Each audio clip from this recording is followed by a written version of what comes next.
fantastic experience. Lots of really interesting opportunities in North Cumbria, as well as some fantastic and supportive trainers. I've had the ability to extend my training, take on new or interesting roles and develop myself in ways I really never thought I'd be able to do so. The beauty of North Cumbria is that you're not treated as a number, you're treated as a person, and you're almost invested in. When I experienced general practice, I just thought that's for me. It's very much about walking with people through their life journey, helping to support decisions to try and improve outcomes and experience, applying the science, but in a very personalised and holistic way. The ethos in the practice is very good. So the senior partners here at Carlisle Healthcare are very driven towards education and fostering an environment where you don't feel out of place for asking questions. I think it's very important in the way that general practice is changing nowadays in terms of the models of provision of care.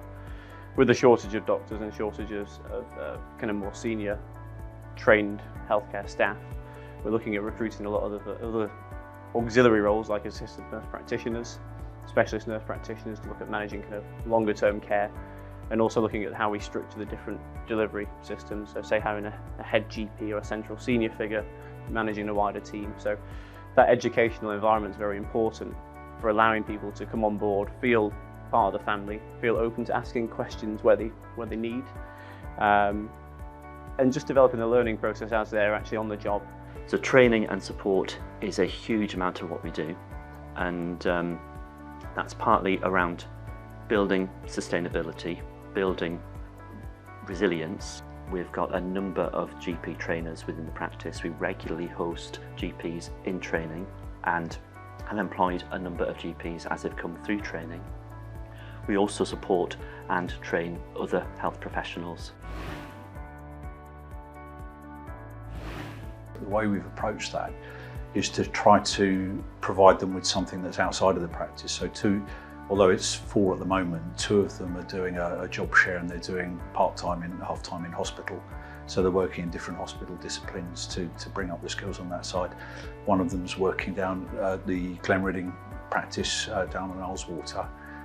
So we've approached it as a way of giving more opportunity for the registrars to do something that's different, and that's something that, for example, the hospital work traditionally GPs wouldn't get to do until later in their career, and they decided they're desperately interested in, I don't know, dermatology or something, and want to go down that route. So it's given them a richer experience. I think being a GP in North Cumbria affords you, if you would like to be part of, of the establishment, to take part in a number of roles, to be part of the GP community, but also to influence the health of the population. I had a fantastic supportive trainer who would really flag up areas I need to improve and do well, and I felt as I was developing as a GP. But beyond that, I wanted to do more to help, to be a real advocate for patients, and I raised an interest in leadership, and as a result I was given the opportunity of working within our local CCG and observing some of the meetings, having my own mentors there, and learning an immense amount in that time.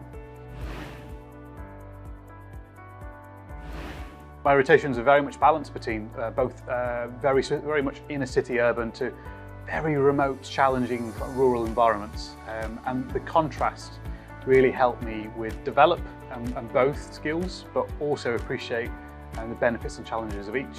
Cumbria is great just because of the breadth of practice. Okay, so being a trainee, you get a lot of different variety. So you can work in a big city centre practice like I did, and then move over to say somewhere smaller like Keswick, which is a smaller rural practice. The populations are very different, and on each side of things in terms of looking at the logistics of healthcare, so kind of how do you get patients to hospital, how do you get medicines to the patient, and how you plan your day-to-day working around those kind of challenges, as well as the medicine. So kind of later on when you do develop a career and you kind of move to different areas, you're then well trained and well placed to be quite independent in the way you work. So that's one of the big advantages, I think, for working around here. So my practice is very much within a inner city urban environment. well away from lakes and mountains and whatnot. And we've got our own challenges of pockets of deprivation, areas whereby we need to support people who haven't got the best of health. However, having the lakes on your doorstep is a real bonus, because actually, you know, after a busy week, I know I've got the weekend where I can go to the lakes, enjoy myself, and recharge, reset for the next week. They're young, they're keen, they're enthusiastic, their knowledge is terrific. They bring a real injection of energy into the practice. I love what kept me here, what kept me in Workington was that the people were so friendly, and that even, you know, sometimes, you know, you do have your challenges like everywhere else, but it, you know, at the end of the day, it does feel rewarding. I felt very much part of the team, not just by my own practice, but by the local community.